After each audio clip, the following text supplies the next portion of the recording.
So we're on. We're starting to find a rhythm now, guys, which is somewhat interesting. First few episodes kind of blowing cobwebs off, getting used to the rhythm and how these things are put together. And we're really finding our feet now within the podcast. I've always enjoyed the episodes up to now. Again, as I always say, another interesting one for you. This week we've got Micah from RWatchCo on with us, joining us transatlantically to tell the story of our watches. So Micah, welcome to the show, mate. How you doing? Doing great. Glad to be here. Mate, awesome to have you. This is a bit of trial and error for us at the minute, mate, as well, because it's the first one I've done where we've got a video link. So please bear with me, and listeners also please bear with me as well. This is a uncharted territory for MakingTime, but I've got a feeling that this is going to become a bit more of a common thing. So, Micah, what we like to do, mate, with our guests is kind of start from a beginning, mate. So if you don't mind, please tell us your story. Who is Micah? Where do you grow up? Where are you from? What's your background, mate? Sure. So I've been living in the United States for most of my life. I was actually born in Trinidad and Tobago. So, I have admiration for the Queen and tea and a lot of British things. Of course. Baked beans for breakfast too, right? So, but having growing up here in the USA, my sort of main gig, so to speak, is working on manufacturing software. So it just kind of came to the point where I thought, instead of working on software for manufacturing, why don't I try manufacturing myself? And of course, being a watch nut and collecting watches and being so very interested in the inner workings, I figured, why not try my hand at assembling watches? So I think I got my start like a lot of people do, which is not through a formal watch school, although I was able to have a friend of mine who went to the Rolex Technicum in Lidditz, Pennsylvania. So he's actually a Rolex trained watchmaker. So he's my consultant, my go-to. If I have a question, I go to him. But I learned, like a lot of watchmakers learned, by actually taking it apart, putting it together, figuring out how does this part work? What are the physics? What are the properties of these materials that you're working with? And so I think a lot of people, they get started off, at least these days. In the older days, it was an apprenticeship. It was something you did where you worked at a jewelry store and you apprenticed underneath a watchmaker, and that's how you sort of gain those skills to be able to craft objects and fix them and maintain them. However, it's the 21st century, so I learned like everybody else on YouTube. So that's kind of part of the story. The other part of the story is I do have a somewhat of an engineering background, so some of these concepts kind of made sense to me. So when it came to starting with RWatchCo, it was mainly in response to a couple of events. I was making watches very happily as a side hobby for friends and family. It was kind of to the point where as we approached Christmas and birthday, and everybody was dreading getting a watch from me because it was just something I was making. And I was like, oh, I'll give them a watch for Christmas, and they're like, oh, I already have 3. So I started making watches for friends, and I made a watch for a friend on Instagram. His name is the_classic_outdoorsman. He's a gentleman that I grew up with, and I thought, he likes watches. I like watches. Let me give him a watch. Well, he just took a picture of my watch and posted it up on his story. And before he knew it, I had people reaching out. Yeah. People started reaching out. They're like, hey, can you make this for me? How much? I was like, I wasn't selling these things for money, So, that's how I got my first couple of customers, was people that just liked the way the watch looked. They wanted something that was handcrafted as opposed to, something that rolled off an assembly line. And, that's how I got started. And of course, once you start building a product, you have to it gets a lot more complicated because then there's consistency involved, right? I'm sure the first straps you made were excellent straps, but was it repeatable for each Mate, they were strap? dreadful. Absolutely dreadful. But Right. I hear you. Consistency is key, and it's very difficult to achieve when you start working in volumes of the same thing. That's super interesting, mate. It's a super interesting start to the story there. So essentially, you're flourishing. You're coming to market. It's not dissimilar to exactly how it went for us. On the strap side of stuff. So when did this journey start for you? When first and foremost, when did you start making watches that you were gifting to your family and friends? And then when did your buddy post that online? So I started making watches, I think it was early 2019. Wow. Okay. Yeah, so it's more of a recent story. You're doing well, mate. But I'll give you that. I appreciate that. But early 2019, I started making them, and I'd always tinkered with different models and little hobby things. So I already was accustomed to working on that scale. When I mean scale, I mean smaller objects, more fine detail. But I would say it was about a year of me just making watches and a lot of trial and error, figuring out how these things went together. And once you get into the rabbit hole, there is a lot of things that you're going to learn about watches. The different movements, the small details that we're talking microns of tolerances, and you have to understand those as you put things together. So I would say it was maybe about a year before I reached out to Ethan and said, "Hey, do you want to watch?" Ethan is the classic outdoorsman. Sorry. Yeah. Should have specified that before. But so it was about a year. And then after that, it was kind of, it was the process of taking my entire manufacturing system and turning it into something I could do serialized production with.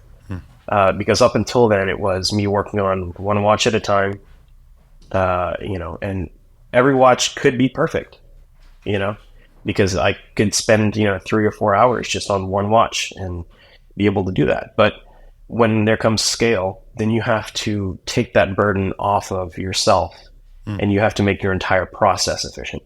So the hardest part of my journey, so to speak, has been figuring out how to streamline it so that every single watch that comes off of my little production line is the same. Yeah. There's no difference between them. And the quality is there for each one. And of course, with any product, you're going to make mistakes. You're going to make some gambles that didn't pay off. But at the end of the day, it's all about, making it sustainable and keeping your quality up. No, absolutely. So your professional life, aside from the watchmaking, you've been dealing in manufacturing software? Okay. Yeah, so you understand a lot of, I imagine you've come into this already understanding that you need to build processes around scalability. How much of that background that you've got, mate, from your professional life, do you think has had a benefit for you coming into this space? Very big benefit. I think a lot of people, they start off as artisans, and then they have to learn how manufacturing actually works along the way. So you can make an object, it can be perfect. You can do that process over and over, but then, you have to figure out, you have to go and allocate how much time you spend on each process. You have to go and figure out, what is the cost benefit analysis of me spending this amount of time on this process, and should I invest it in this tool that can save me 2 seconds per step? Yeah. So those are some of the things, and it's in the watchmaking industry, at least from my scale, it's already incredibly expensive to get things that are used for repeated use. I think anybody, and I've actually talked to a couple of folks recently who wanted to get into watchmaking, and I kind of created some little spreadsheets and things of different products they can go out and buy to start working on watches. Tweezers and loops and different things that they can use to build their first watch. And I look back at those things and the lists I've been creating, and I realized that even though the barrier to entry to get into watchmaking, as far as tools are concerned, right? Yeah. Excluding parts, excluding other expenses, yeah, it's about $60, $60 to $100 if you're just buying the cheapest things, and that work for actually putting the watch together.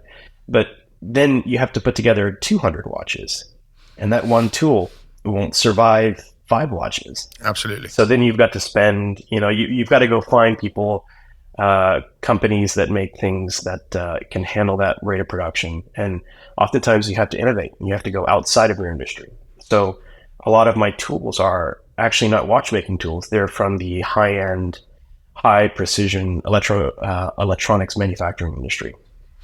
So a lot of my pliers and different things, I have to go to the folks that supply Intel and IBM to be able to find something that's close enough for watchmaking, that can work and be repeatedly used and handled. So it's about understanding the physics, It's so interesting and so intriguing to hear you speak like this about watchmaking, because again, it's something I've experienced. Scalability is key, and ultimately we exist in a space that isn't geared up for us to exist in. By that I mean watch manufacturers. There's a reason most of them are in Switzerland, and they have a great big castle full of human beings who ridiculous skill sets, all the machinery, all the tooling, everything in the world, and the whole thing is based around that. Where for yourself coming into this space, you haven't got that infrastructure. So it's incredible to hear how you've circumnavigated your way through the manufacturing process, looking at and leaning on other environments who make tooling for not similar things, but things that operate to within the same tolerances. When we start talking microns, we're talking things that are finer than human hair, that you can't really see unless you look under a loupe, or you won't notice unless you've studied a lot of watches in your life, and it's phenomenal, mate, because again, we've gone through a similar process, a completely similar process. It's almost like you're my spirit animal, mate, on the other side of the Atlantic, but I've got involved in straps and you've got involved in watches. It's awesome to hear, mate. So this process and this journey for you starting off with what would let's assume it's a $60 tool set, similar to the one that you've laid out or explained to to your friends about, if you want to get into watches, pick this one up, to then discovering, right, okay, there's some form of scalability that I have to account for here, and I'm going to need to have better equipment to help me mitigate the demand that's coming into my business. What is the time scale between that? So by that I mean, like, you being in a position where people are asking you, for a number of items, and you meeting the demand. How long did that take for you to figure out the path that you've just described there? I can say that process isn't completed. Never is. I'm still to this point. Yeah, right. But I think I was going through my pictures the other day, looking at different pictures I've taken in my workshop and different tools and setups I use, and I think over the past 2 years. Or past 3 years rather, I think I've revamped my entire process 5 or 6 times. Yeah. And part of that is due to getting new tooling. Part of that is understanding, how important ergonomics are, because I work on watches and, it's kind of, you're sitting at your desk for hours, you know what I mean? So a good chair and a good table is absolutely necessary. But you don't figure that out until you start getting back pain. Of course. And so, it's kind of like, if we're doing 2 or 3 watches, no problem. Okay. So now you have 15 to do. Okay. That's a little bit different, So part of that is going through, those pictures I was talking about. I've seen how my setup has changed and evolved to what it is now. And I'm looking around now, and this is good for my current scale. However, at this point, I'm actually looking for a larger area to set up and sprawl out with. And I'm actually thinking about bringing on some other talent. Wow. And part of this is, I think in watchmaking and in any industry, you kind of get into it and you feel like there are competitors. Yeah. You know, you're just doing your thing, but you have a competitor somewhere out there, right? And I think a lot of times you can keep yourself from, making friends, making allies in this industry by sort of, feeling competitive, or not being able to recognize that we're all kind of in the same space and we can coexist together. Absolutely. So one example of that is, I've recently started a informal partnership with Forster Watches out of, I think they're out of Savannah, Georgia. And so part of that is that we're consulting with each other. They have manufacturing capability that I don't have, and I have some capabilities that they don't have. So we're working together to kind of, meet in the middle and make products and make components and processes that can benefit either of us going in our different, product lines. So part of that is understanding, you're going to have limitations. You're going to have things that you can't get at the moment. I'm sure you understand, as you're in manufacturing, there are some machines you really want to get. Yeah, they would absolutely. really help your process, but for whatever reason, you can't get that right now. It's just, maybe it doesn't make sense financially at this moment. Maybe it doesn't make sense for your scale just yet, but you're going to get there. And so part of that, what I was speaking about earlier with, finding friends and allies in this industry, is leaning on each other for the capabilities you don't have yet. So you can experiment partly, right? Experimentation is how you figure out where you want to take your product line, where you want to take your next step. And sometimes investment for experimentation is very costly, and it's a gamble. So, that's one of those things where you can sort of, link up with another group or another company and do a collaboration and get to try your hand at something you weren't going to do immediately, but you get to kind of get a little preview into it. So that's one example there. But I think, going back to your question, I think, so my process has changed. It's always changing. It will change probably 100 times before, the next 2 years are out. But it's all about the goal, right? Yep. And the goal is to increase your quality. Yep. And I work in a very challenging space, if you think about it, because some people own loops, right? Yeah. Yep. They own magnifying lenses. So they get their watch and they look underneath it and they're looking for any imperfection. They don't look how well you put things together. They're looking for the imperfection. Of course. And not criticizing that, because I do that too. Whenever I buy a new watch or something, I want to see, is that minute hand really lined up? Is that a speck of dust in there? What's going on there? So it's a very challenging industry in that you have to get everything right, at least with, the visual parts, and of course you want to get everything right on the inside of the watch, or otherwise it'll stop ticking. And that's a big problem too.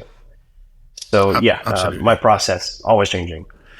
And it'll continue to, as you grow, as you develop as a brand, as you become more prevalent in the spaces you're entering or you're existing in now, the demand will rise. What you want to make as a company will also get more diverse, in the sense of you want to be a bit more experimental and a bit more out there, and really put your own stamp and your own flavor on things. And with that comes the requirement for investment in kit and equipment, machinery, humans, whichever it may be, to realize that goal. And it's a goal at this point, and that goal you never reach that goal, because you reach it, and by the time you get there, you've already set another one, and you just keep moving forward and keep moving forward and keep moving forward. It's a moving target. It really is a moving target. Two of the things you touched on there, mate, was you touched briefly on the scalability, but also building allies and friends in the space. first and foremost on the allies and friends, yeah, absolutely. The high tide raises all boats, and certainly from my standpoint, you know, I don't want to be the only guy who's doing well. I want us all to do well. That's the premise of what this is. We entered into this, you know, ultimately because it was a hobby, and it was a passion that's developed into something more. And how boring would it be if it was just us? You know what I mean? The whole range and the whole diverse spectrum of watches in the watch space is so interesting, so endearing that I want to see everyone flourish. So yeah, you're absolutely right to lean on or try and develop and procure relationships and opportunities with other brands, and that's something that's somewhat lost sometimes in this space, because everyone is super competitive, and I can understand why sometimes, because you know as well as I do, mate, it costs an awful lot of money to get involved in this game, and you have to leverage quite a lot. You know, certainly a lot of people leverage their homes and all sorts of things to enter into the space. So I do see it from that standpoint, but you know, there certainly is a golden nugget of information there that we have to be reminded of from time to time is let's look after each other, let's help each other out. The other thing you touched on, mate, was you know, referencing scale and things like that. So you've got the desire to expand and grow the company, and rightfully so. Where you're at the minute, so are you still working or doing this from home? Have you got a dedicated workspace? Is that something you know? Where are you with that process right now? So I have a dedicated workspace. It's basically just a spare bedroom, but part of that is figuring out what can I do to make this actually as close to you can go online, you can watch videos of how Panerai puts their watches together, how Breitling or Blancpain, and really what they all have are clean rooms. You know, they have an entire facility full of clean rooms. So what I've done is I've got 2 air scrubbers in this room with me. You can't see, they're out of sight. They take up a lot of room, but they get turned on, you know, every single day for multiple hours just to make sure that the particle count in the air that I'm working in is as clean as possible. The other thing too is that my room is, in a filtration standpoint, isolated from the rest of my home. Okay. So no odors or any particles get in through the vents. And then the other thing is just, you know, keeping a clean space, and working with what you have, you know, because what I would like to do is, and this is something that I'm looking for, is I'm trying to procure a larger space that can handle many different stations, so to speak. So you have your watchmaking station, which is a very extremely clean area. You've got your regulation station, also a clean area, but you know, a little bit less clean because you're doing the final checkouts on the watch. And then you've got you know, your dirty area, right? This is where you're going to have a polishing wheel. This is where you're going to have Dremel tools. This is where you're going to have, you know, tape and all manner of you know, adhesives and oils, you know, things that are just, you know, you don't want in the clean area. So currently, you know, my dirty area is, you know, in my garage, right? But as of right now, I'm trying to figure out exactly how I want my space to be worked out. Because, you know, I'm kind of I get kind of jealous, right?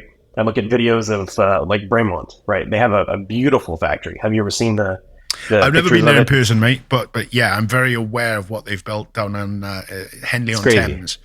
It's a phenomenal building, absolutely outstanding place, and I've seen a lot of the content that they share from there. I know a bunch of guys who have been down there, and it's, as you say, it's a sterile environment, which is specifically designed to build watches with no particles, no dust, no anything. It's also gorgeous. Yeah, absolutely. Yeah, it's a beautiful building. You know. So I'm green with envy. I want that. You know, I want my brand to be associated by not just the beautiful things I can create, but it came out of a beautiful place too. It's why I think there's romanticism when you think of Swiss watchmaking, right? Because you said it yourself. They've got a mansion somewhere in the Alps, you know, just pumping out things, and it's like a Bond movie. Part of this is. Yeah. It's the story of how your product gets made. And if your story always ties back to a an industrial unit somewhere in, the grungy part of town, it's not as exciting, and part of what watchmaking is, is that all of these tools and all these machines are clean, so they can go in any beautiful place in the world. And so that's part of what I'm doing is I'm trying to figure out what's the next step for me, because I would like to move to a place that's a little bit more inspired as opposed to a spare bedroom, right? But that being said, you work at the scale you're at. This is the scale I'm at right now. But I don't expect to stay here very long. And that kind of goes into what I have planned for this year and the next year coming, which I have a couple of new watch designs that I think are pushing my limit as far as what I can produce technologically, and also pushing the quality and pushing the basically I'm moving to mostly Swiss components from this point on. Okay. What's the rationale behind that? So consistency. Okay. It's not that I don't like working with, let's say for movements, right? So you have Seiko and Miyota, right? Mm-hmm. They make excellent movements. I've used many of them. I have no problem with them. The problem that lies is that you also want high performance and consistency. Okay. And you can lack that in certain aspects because they typically provide movements that are more affordable, right? Okay. So that's fine. Mm-hmm. There's nothing wrong with selling a more affordable movement. But, for example, a lot of Seikos, you have to get up into the $3,000 range before you get anything that is high beat. Most of them are, basically the same beat as a pocket watch. Yeah. Right. Yeah. So please, part of my rationale is... Sorry, Micah, just to stop you just there. I'm conscious as well, that we've got different levels of listeners with different levels, with different levels of understanding around horology. Sure, so when we're talking about high beat and things like that, could you say more on that and just try and educate what best you can the listener really on what that actually means? So a lot of watches are built. So there's the balance wheel, which ticks at a certain rate based on the escapement. And so going up to a higher rate means that the hand will move more smoothly. There's the watch will tick more times per second, right? Yeah.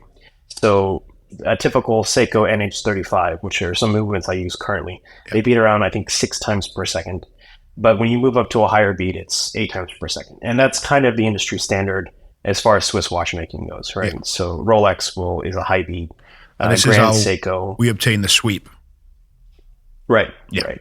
It's a less jerky of a sweep. It's a smoother sweep. Yeah. Now, you don't really do it because of how smooth the sweep is. It looks nicer, right? Yeah. But it's more so about the accuracy of the movement. Okay. Right?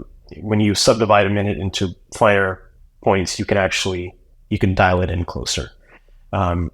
So that's part of it. But the other part is just so currently I'm trying to improve the quality of the dials, for example, right? So I want the loom to kind of, blind you at night if it can, yeah, right? Yeah. So that requires, finding vendors and manufacturers who can, build things to your very minute specification for you to say, hey, I want 5 layers deep of C3 Luminova on this dial, right? Yeah. I want the hands to be able to match at that same brightness, Yeah.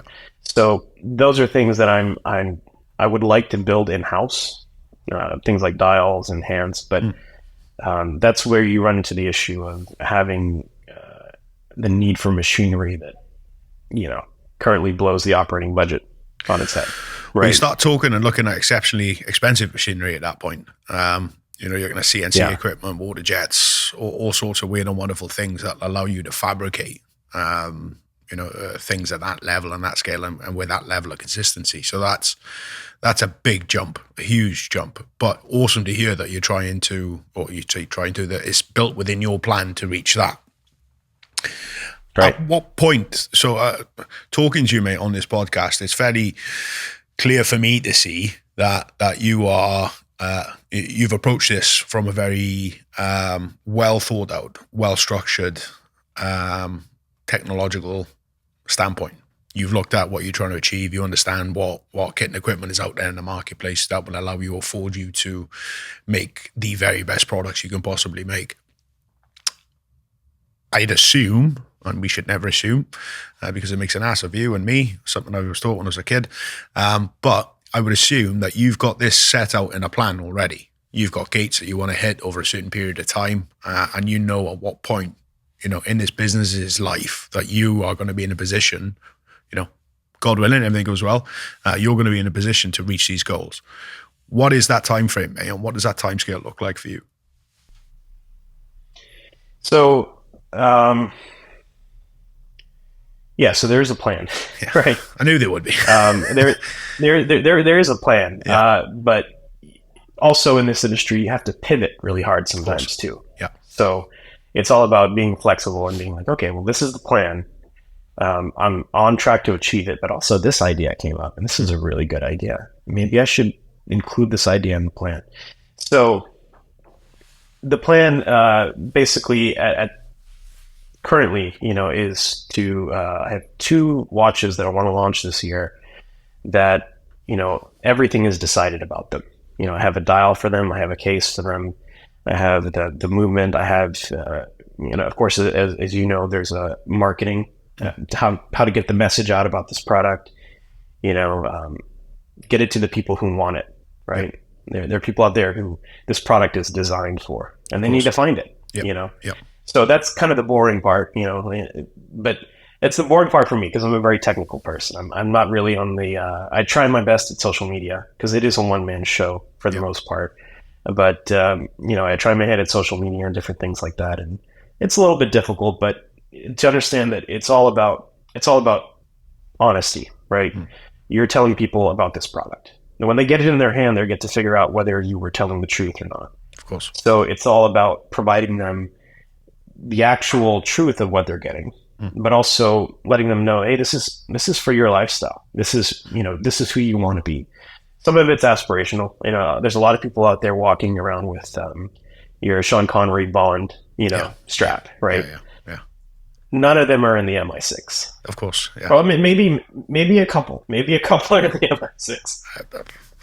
I can neither confirm nor deny, but please continue. There you go.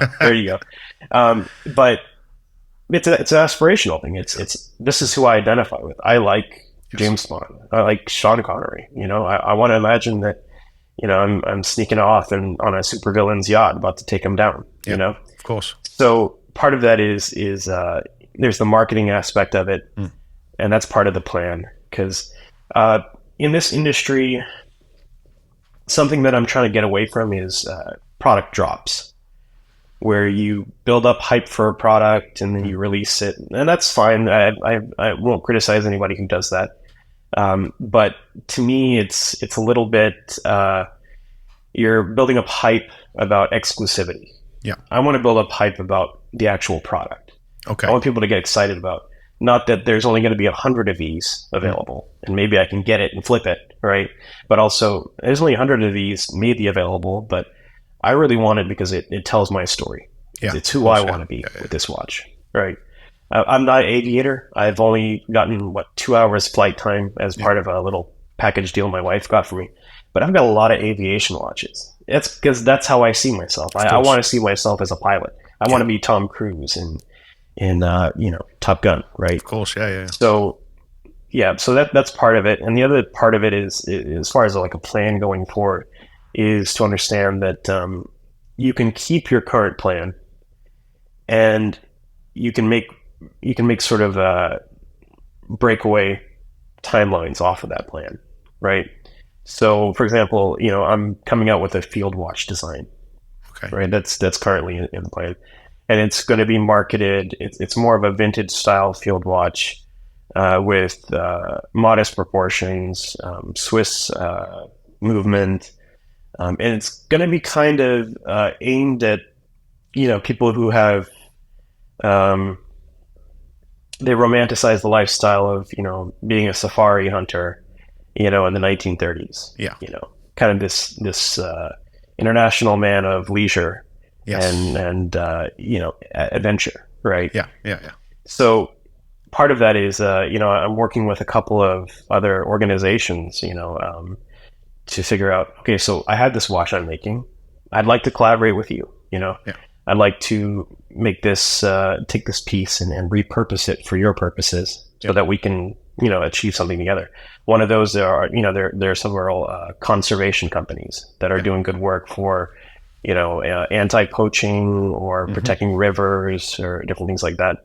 So it's all about, that's part of where the plan does not get changed, but you can bring other people along with it, and you can, make it more cohesive.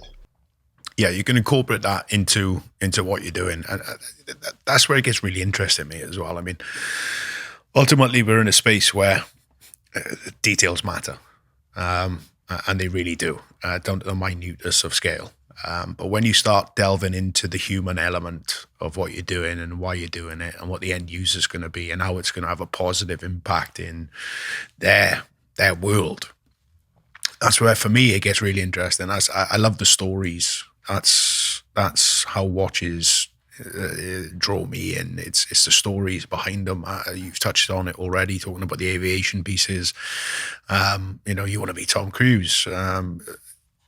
These are the things that make us feel special and warm and fuzzy inside.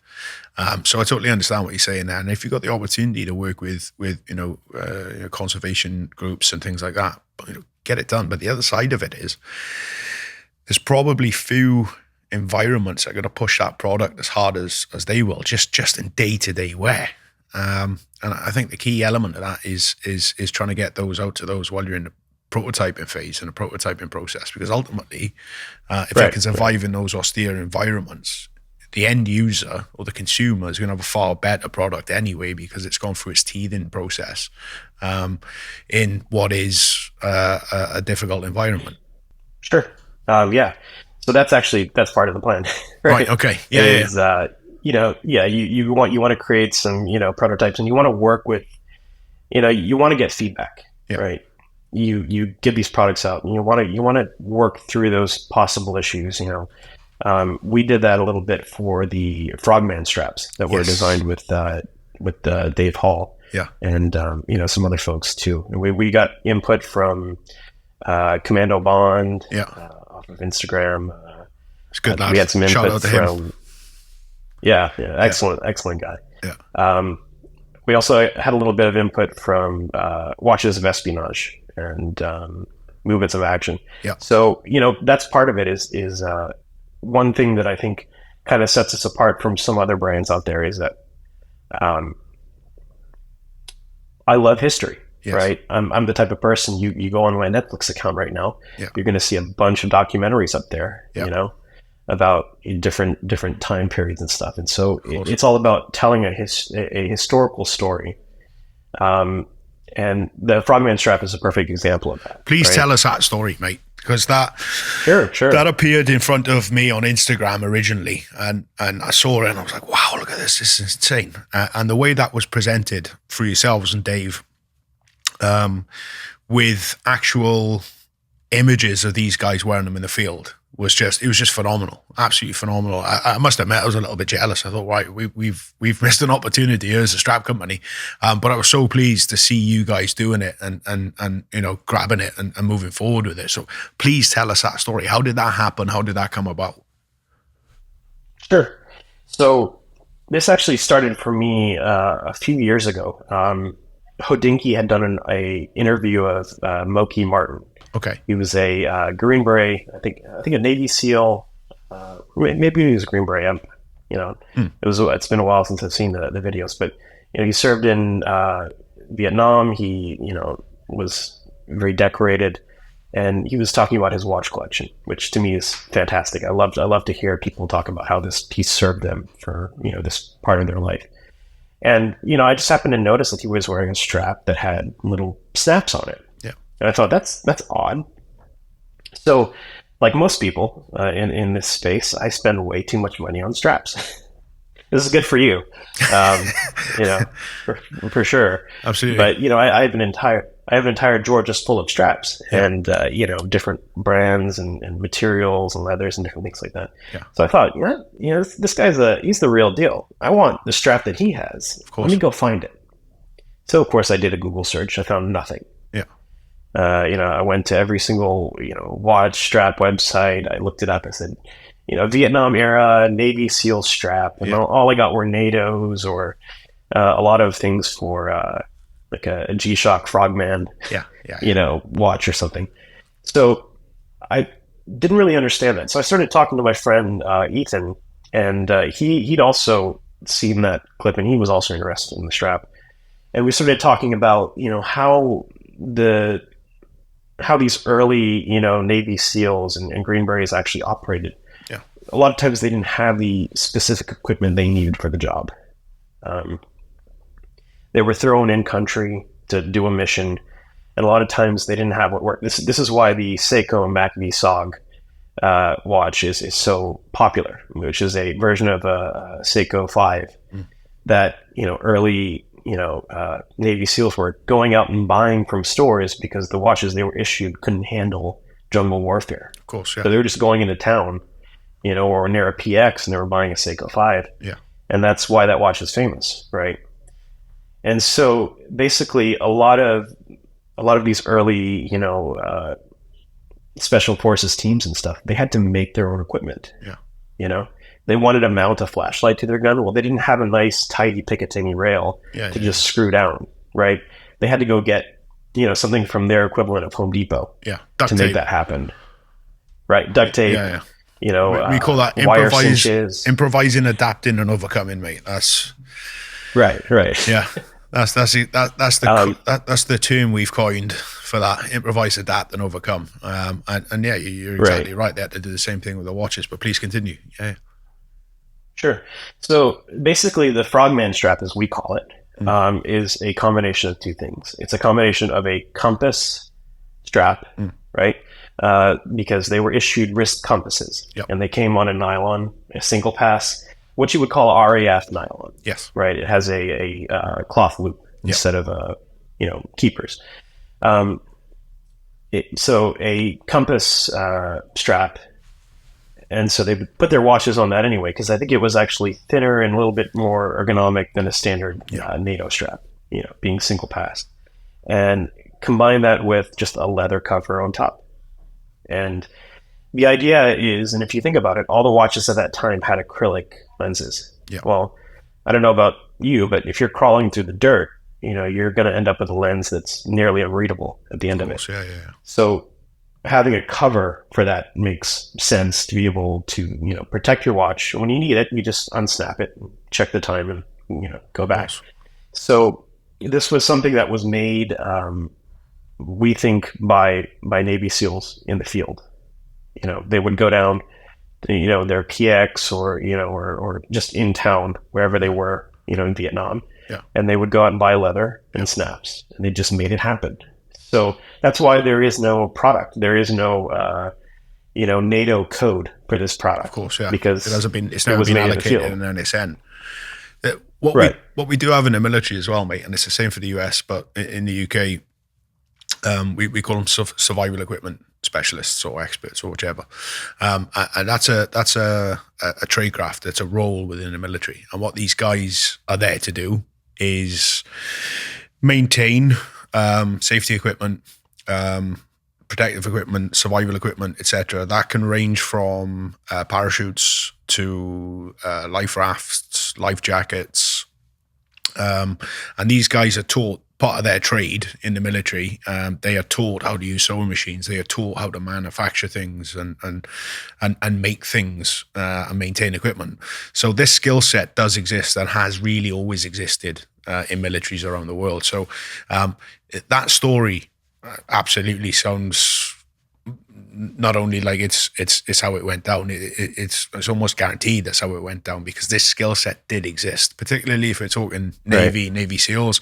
Certainly in the US, I think the terminology is you've got your SEAL community and your SF group, and then you have what you guys call Big Navy. But of course, they rub shoulders. Everyone's aware of what's going on, and that skill set gets shared quite easily just from basic things.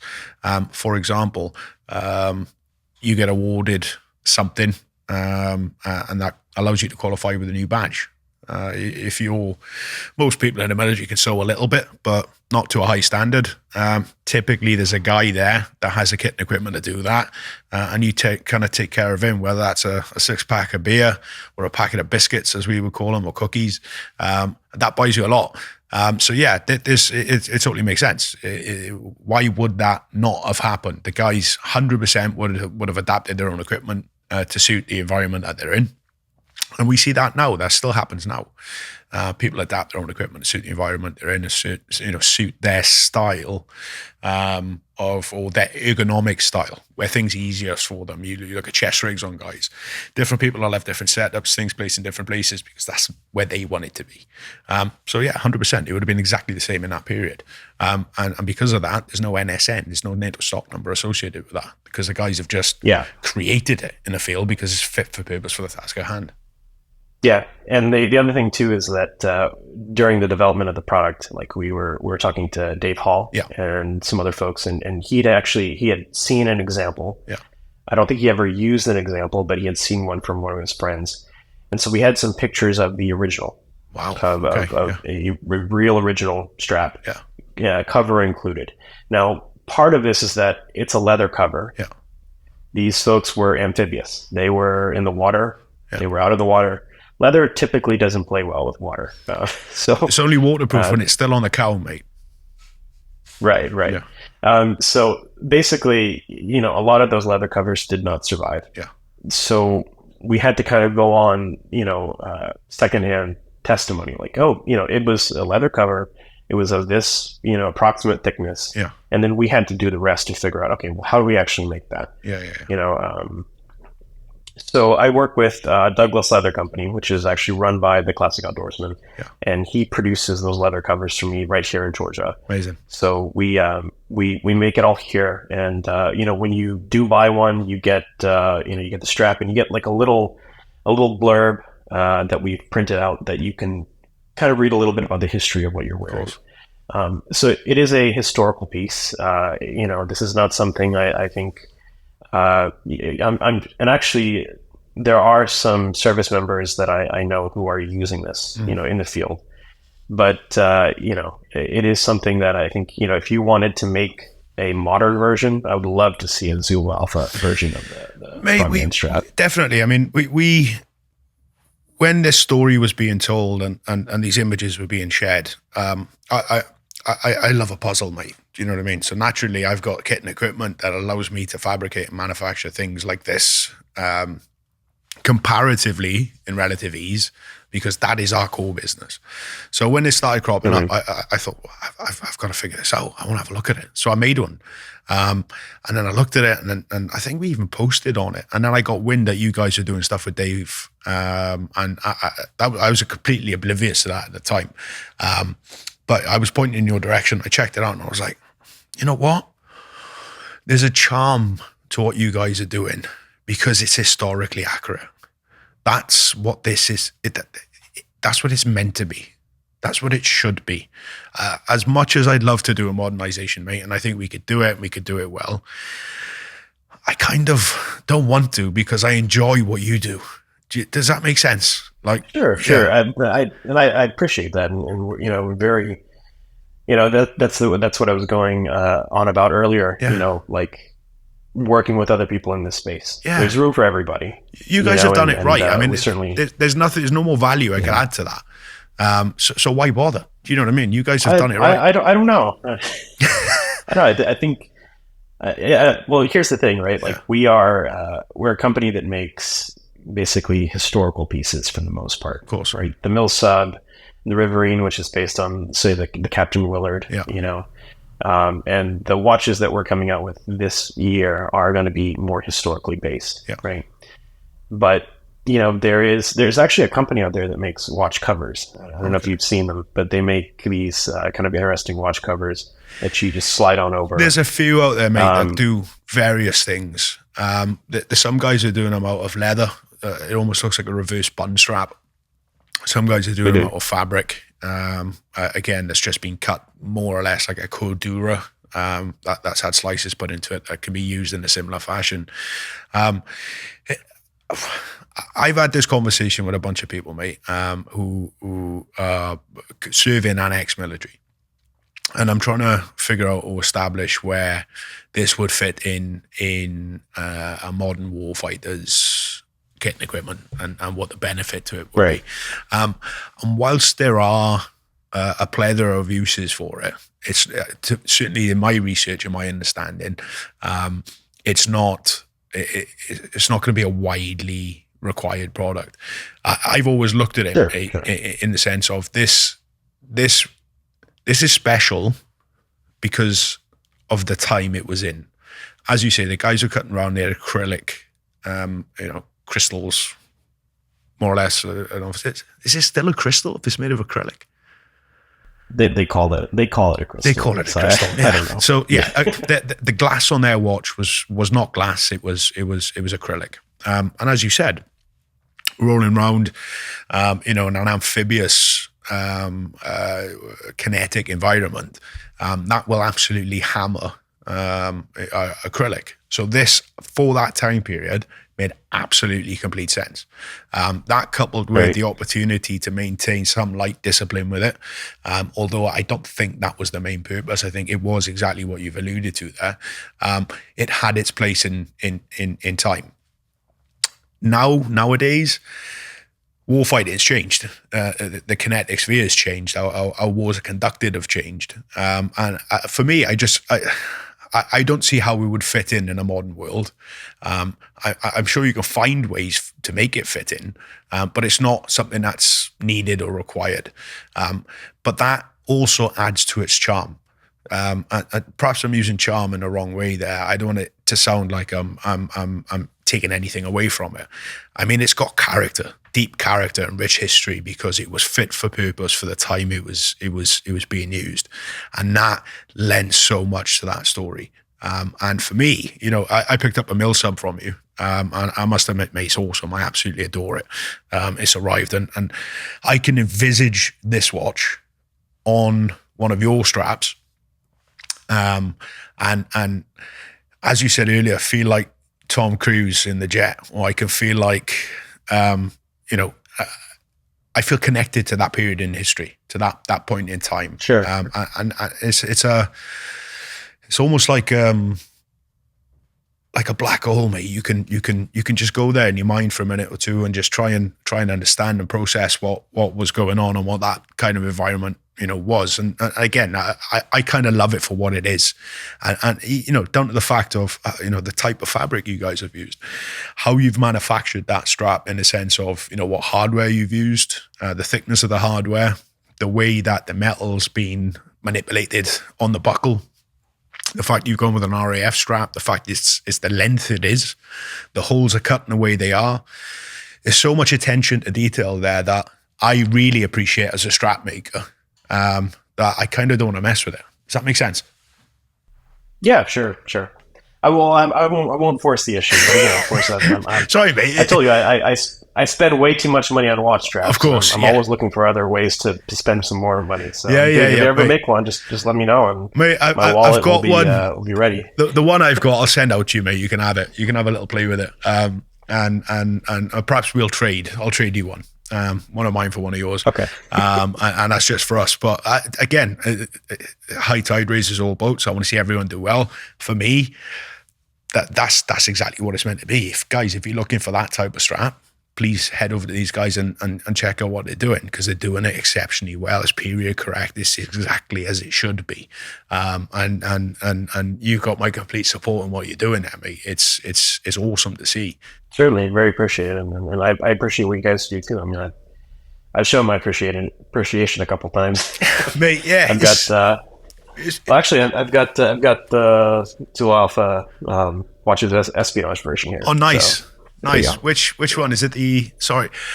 Just to give some balance on this as well, I've got you on a teleprompter in front of me, and you're about 3.5 inches big. So my eyes aren't quite what they used to be. So it looks like that's a 1.0. Yeah, it's the green one. Yeah, the 1.0 and the Allied green. Yeah.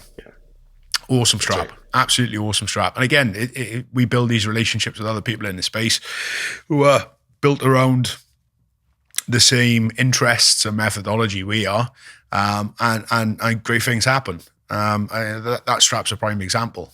Your strap with the input from Dave and others is another example of that, and it's awesome to see. Mike, you've mentioned in the conversation so far, mate, that you've got some other bits coming up this year that are a little left of arc in comparison to what you've done, until this point. I appreciate if you don't want to give too much of the game away there, mate, but you've kind of alluded to some things already. But is there any more detail you want to add to that? Sure. So I talked about the field watch design that I'm coming out with. That's still very much that's less developed than the other design I'm working on, which is basically. I'm kind of trying to get away from homage Seiko style watches, just because I want to kind of strike out on my own and not rely so much on previous inspirations but one of the things that I'm coming out with is a diver. Yeah, it's more vintage style, but not so vintage that it's not like a skin diver. Okay. It's a modern diver in a vintage style. Yeah. And there's kind of a unique story about it. It's got a backstory to it. And now it's a backstory based off of one of the most cunning and incredible operations ever done. That was both a military success, but also a technological success. So that part I won't give away. Okay, but there's a story there. There's a story there, and for some people, I think it'll resonate, and it'll kind of it'll tie because not everybody in the watch community, and especially with the people who give us patronage, are military. Of course, right? Yeah. A lot of them are, they have different jobs and different industries. So this is something that kind of ties in. Where military operations and where, intelligence and where technology all kind of come together for a common purpose. So this watch is based around that. It's going to be a diver. It's going to have a Swiss movement. It's going to have a familiar dial, but done in a way that I think is respectful to the original design, but also adding some Easter eggs here and there. That's what we love. And it's going to have a very interesting, personality. Let me put it that way. Fantastic. Well, when is that happening, mate? Is that happening in 2024? Or are you working on that 24 for something to come in into 25? I'd say between Q3 and Q4 of 24. Amazing, so guys. This year. Please, if you're not already, head over and keep an eye on what RWatchCo are up to. And follow this journey. Micah, it's been a pleasure chatting to you today, mate, and I want to thank you very much for your time. I know it's been a slightly different experience for both of us as well, mate, jumping on a laptop and talking across the pond. But I appreciate your time, mate, and I appreciate you taking putting the effort in, really, and jumping on and having a chat with us. Where can the people find you, mate? Where are you on the socials, on the websites, etc.? Sure. So on Instagram, I'm at RWatchCo on Instagram. And then you can find me on my website, which is www.rwatchco.com. And that's just R, the letter R, watch, and then CO for co. Oh, perfect. But you can find me in those places. Guys, please head over and check out RWatchCo. I can't sing your praises highly enough. I'm a proud owner of one of their mill subs. I'm thrilled to bits with it. And they've got my recommendation. Until next time, thank you very much.